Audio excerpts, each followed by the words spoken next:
And those are some of the headlines. This is Democracy Now!, democracynow.org, the War and Peace Report. I'm Amy Goodman on the road in Stanford, California. Civil rights attorney Lynne Stewart has been ordered to prison to begin serving a 2.5-year sentence after a federal appeals court upheld her conviction on Tuesday. Lynne Stewart was found guilty in 2005 of distributing press releases on behalf of her jailed client, Sheikh Omar Abdel-Rahman, also known as the Blind Sheikh, who's serving a life sentence on terror-related charges. Prosecutors had sought a 30-year sentence, but Stewart was sentenced to 2.5 years after the judge rejected the prosecutor's argument that she threatened national security and ruled there was no evidence her actions caused any harm. On Tuesday, a 3-judge appeals court panel ordered the trial judge to revoke Stewart's bond and said she must begin serving her 28-month sentence. The panel rejected Stewart's claim she was acting only as a zealous advocate for her imprisoned client when she passed messages for him.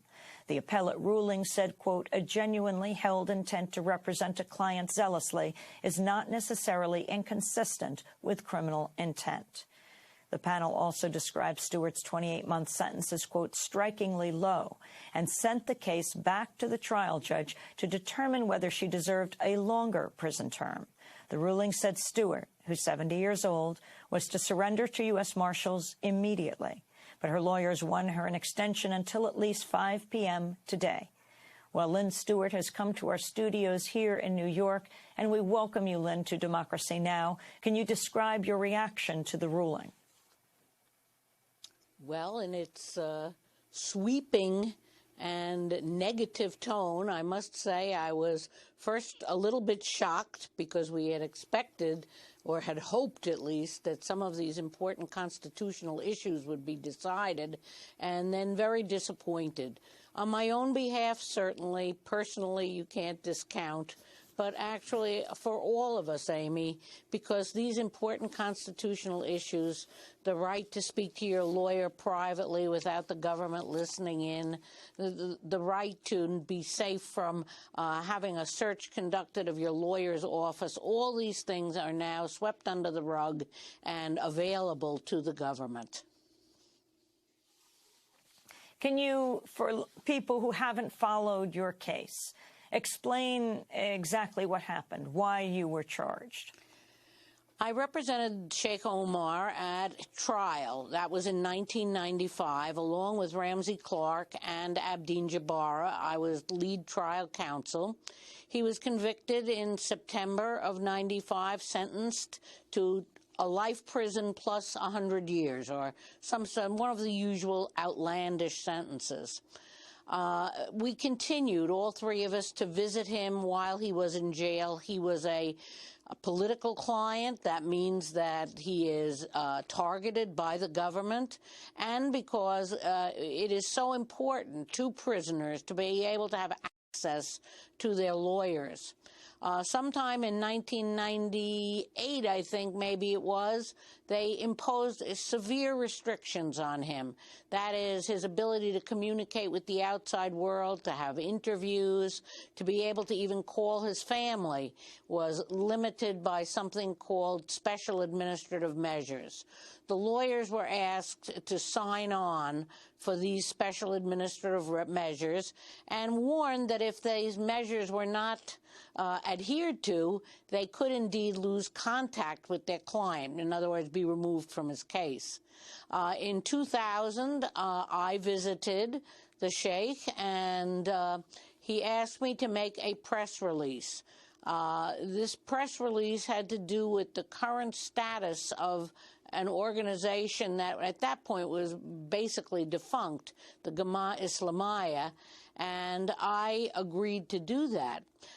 In May of, maybe it was later than that, sometime in 2000, I made the press release. Interestingly enough, we found out later that the Clinton administration under Janet Reno had the option to prosecute me, and they declined to do so, based on the notion that without lawyers like me or the late Bill Kunstler or many that I could name, the cause of justice is not well served. They need the gadflies. So at any rate, they made me sign on to the agreement again not to do this. They did not stop me from representing him. I continued to represent him, and it was only after 9/11 in April of 2002 that John Ashcroft came to New York, announced the indictment of me, my paralegal, and the interpreter for the case on grounds of materially aiding a terrorist organization. One of the footnotes to the case, of course, is that Ashcroft also appeared on nationwide television with Letterman that night, ballyhooing the great work of Bush's Justice Department in indicting and making the world safe from terrorism. The course of the case followed. We tried the case in 2005 to a jury, of course, sitting not 10 blocks from the World Trade Center, and an anonymous jury, I might add, which I think went a long way to contribute to our convictions, and all three of us were convicted. Since that time, the appeals process has followed. The appeal was argued almost 2 years ago, and the opinion just came actually like a thunderclap yesterday. And to just put it in perspective, I think, it comes hard on the heels of Holder's announcement that they are bringing the men from Guantanamo to New York to be tried. I'll expand on that if you wish, but that basically is where we're at. It said that I should be immediately remanded, my bail revoked. Lynne, I wanted to read to you from the Times, their description, saying in addressing whether Stewart's sentence was too lenient, Judge Sack wrote that Judge Kodal had cited her extraordinary personal characteristics and had described her as a dedicated public servant who had throughout her career represented the poor, the disadvantaged, and the unpopular. But Judge Kodal had declined to determine whether Ms. Stewart had lied at trial, a factor he should have considered in weighing her sentence. Judge Sack wrote, "We think that whether Stewart lied under oath at her trial is directly relevant to whether her sentence was appropriate." What are they talking about? What is their accusation about you lying at trial? Well, of course, I'm not rendering a legal opinion here, Amy, because I'm officially disbarred, but I will say that my understanding of the law is that the judge may consider whether or not a client or a person who testified in their own defense lied or even shaded the truth to their own benefit.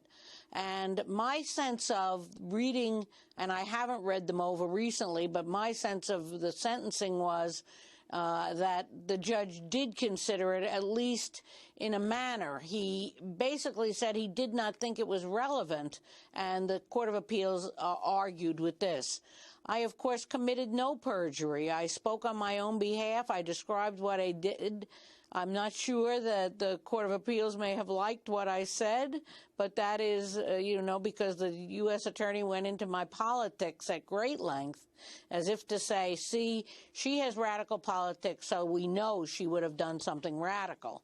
I've always said my politics are very, very different from the Sheikh's politics, and that was an unfair cut. But notwithstanding that, they do have the right to consider it. It can be something, if the judge believed you lied, that can increase your sentence. I have every reason to believe that Judge Kodal, who is a most careful judge, a judge described in the opinion by Judge Calabrese as being someone who makes very wise decisions, considered it, rejected it, and went ahead. This was the sentence he arrived at, 28 months, and we hope that he will retain the courage that he had in making that sentence to stick with it now that the government, through the Second Circuit, has challenged it. Lynne Stewart, as you were being sentenced in 2006, you had breast cancer. How are you today? How's your health? Breast cancer is good. I have no recurrence. I just had a mammogram, even though I'm 70. I don't know how that falls into the new warnings, but at any rate, I'm cancer-free. I have some other aging problems, woman plumbing stuff, which I actually am scheduled for surgery on December 7th. My lawyers are hoping to be able to go to the Second Circuit and ask them to extend the period of time that I would have to surrender in order that this surgery may be accomplished right here in New York at Lenox Hill Hospital. We're not sure of that. It does seem that Can you explain how this happens today? Because at this point, you have an extension until 5 p.m.